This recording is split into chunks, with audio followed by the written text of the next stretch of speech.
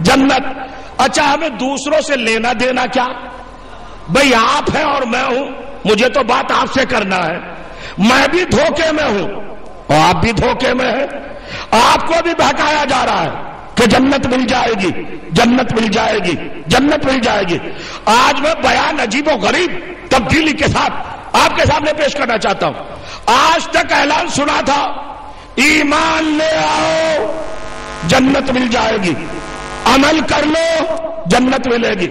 منبر سے بول رہا ہوں, گھر کے بند کمرے سے نہیں. ایمان پہ جنت ملنے والی نہیں, نہ عمل پہ جنت.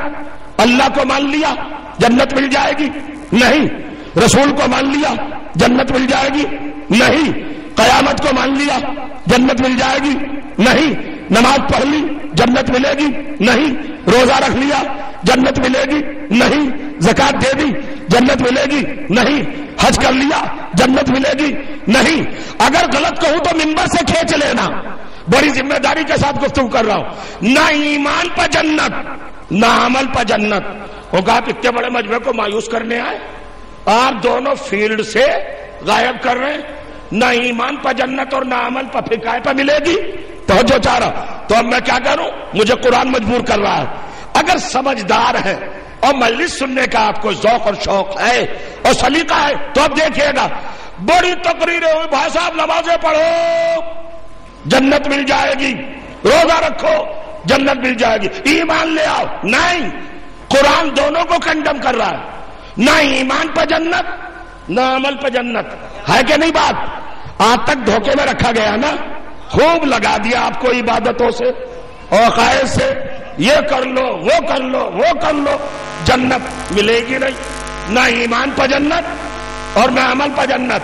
ارے بھائی بڑے سمجھدار لوگ, یہ میرا معاشرہ اور یہ میرے نوجوان, ان سے میں اپیل کر رہا ہوں. یہ کمپیوٹر کا دور ہے, الیکٹرانک پیریڈ ہے بھائی, ذرا سمجھیے. نہ عمل پہ جنت نہ ایمان پہ جنت, پھر کیسے ملے گی؟ تو پڑھوں آیت, عنوان کی آیت بھول گئے جو سپریٹ قائم کیا ہے.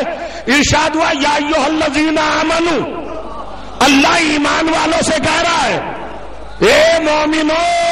اب مومن چونکے, کیا بات ہے پروردگار کا مومن ہو کہیں تو دے دے سرٹیفکیٹ کہ جنت میں آئے. نہیں, ابھی رو کہہ رہا ہوں, ابھی جنت میں نہیں آ سکتے.